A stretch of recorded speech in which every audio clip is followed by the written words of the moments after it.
How can it be that while I'm mixing my track in Studio One, everything sounds nice and clean, but when I export it, I sometimes hear clipping or distortion? And more importantly, what can we do to avoid this? This video is sponsored by DistroKid. Follow the VIP link in the description down below to get 7% off an already amazing price to distribute your music to the world. So I'd like to start by making sure we're all on the same page in terms of the way signals behave in Studio One. And for that, I've set up this little test project.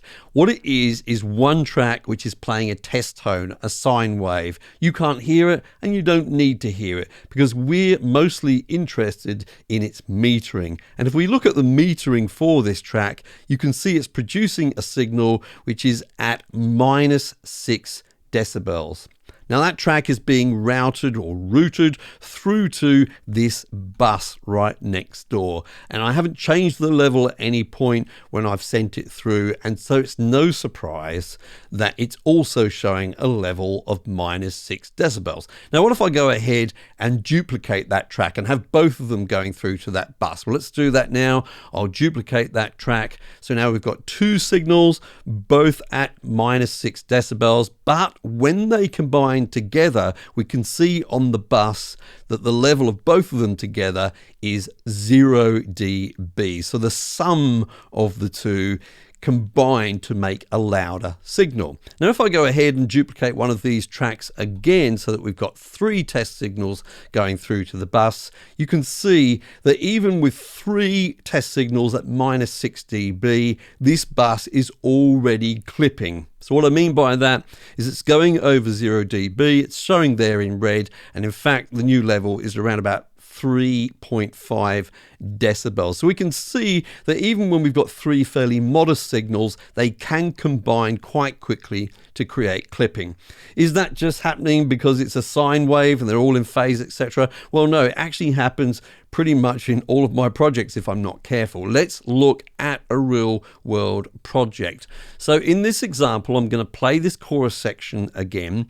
Again, you're not going to be able to hear it, and there's a really good reason for that, which I'm going to explain later. But again, we'll be taking a look at the meters. So I'll play that chorus section, and I'm just going to scroll through from the beginning here through to the last of these tracks, and you can see that there's really nothing which is particularly loud. They're fairly modest signals, and there's certainly none of them which are actually clipping. However, if we go ahead and take a look at the master bus here, you can see it's already clipped at 80 decibels, over 80 decibels.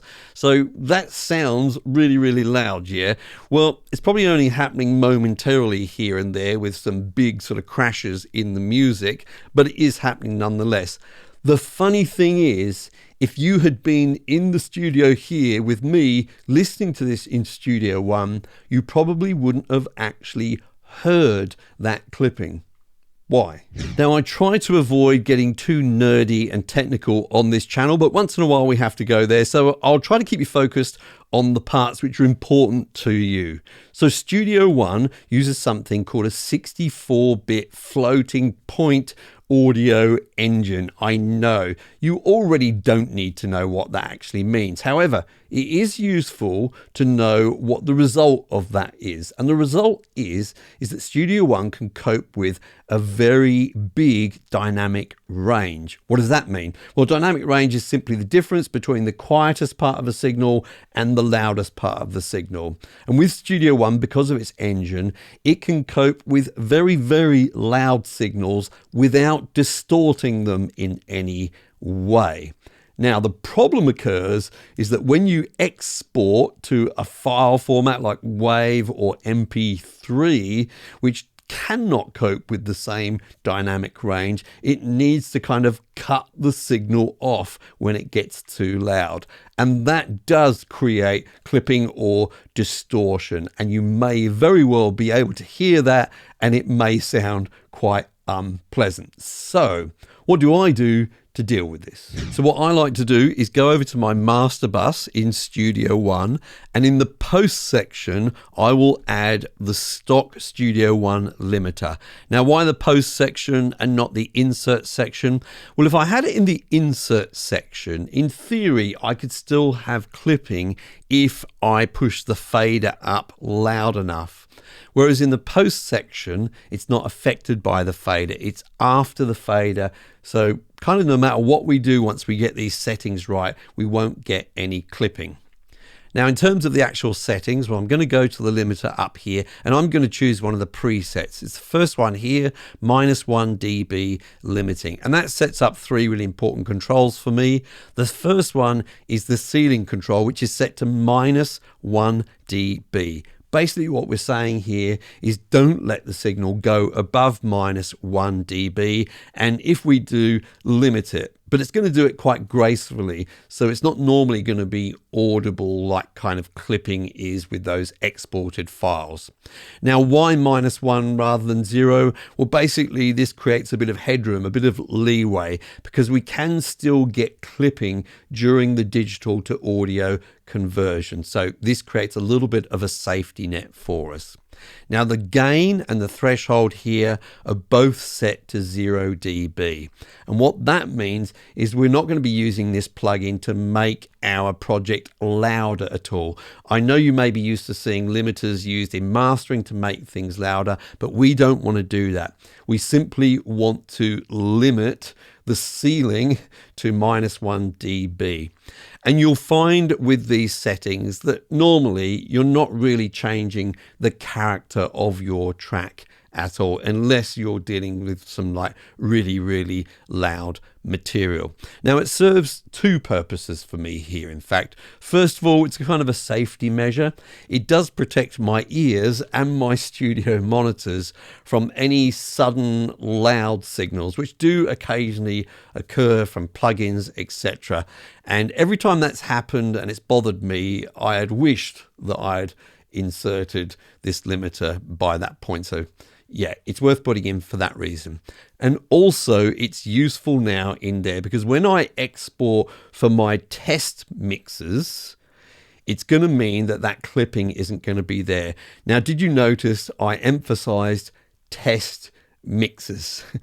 And that's because I think I like to use this when I want to test a mix on, say, my Bluetooth speaker or in the car, etc. And I don't want to be distracted by the clipping that can occur.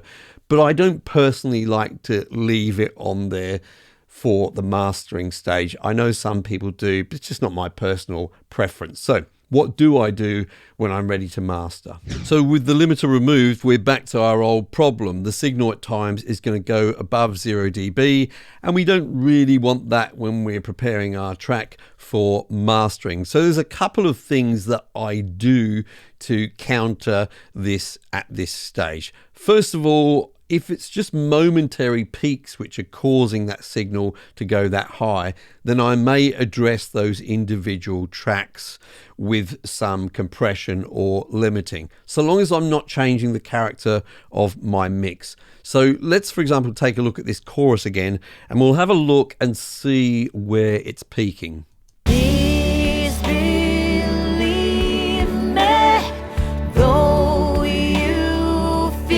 So you can see I suddenly got 20 dB of clipping there, and it happened right on the beat. Now, I believe that that's mostly being caused by a really low kind of sub 808 style kick that I've got over here, right? That is happening on that beat, and combined with the other regular kick that I've got in the track and all of the other instruments, I think that's why I'm getting that peak there. So in that case, I may decide to use compression or limiting just on that individual track. As I say, so long as it doesn't change the character of that track or what I'm doing, and often it doesn't, if I'm honest with you. Now, after that, and once I'm now happy with my mix and it's in the right kind of ballpark, what I then like to do is grab all of my tracks. I'll just select the first one, hold shift, and then select the last one. I'll right click, and then I'll go to add VCA for selected channels. Now, That adds a VCA, as you can see right at the end there. And if you've never used VCAs before, you can think of this as a kind of a remote control fader, in that it remotely controls all of the other faders. So as I drag it down here, you can see all of my other faders are going down in proportion with each other. So I'm still maintaining the balance of my mix, but I can make things quieter. Remember, with VCAs, they're not like buses. There's no audio that actually goes through them at all. They're not processing any audio. They're simply adjusting the level of the other faders.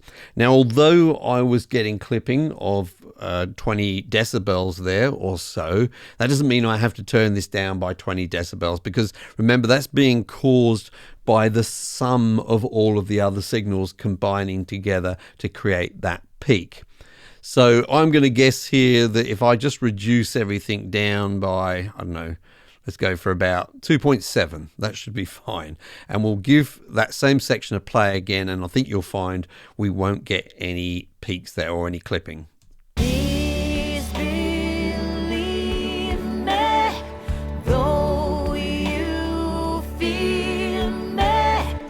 I may have even gone a little bit too far there. With some experimentation, you can get it to just the right level. Now, I know in the past I've talked about levels like, say, -6 dB as being my kind of targets in preparation for mastering, but that's not a hard and fast rule. I just like it to be around about there, but really, as long as it's below zero or a little bit below zero, you should be fine. So don't forget, if you're releasing your music to places like Spotify, Amazon, Google Play, to follow the VIP link in the description down below to our sponsor, DistroKid. Also, don't forget to leave a comment down below, even if it's just to say, thanks Mike, that was helpful. And I'll see you in the next video.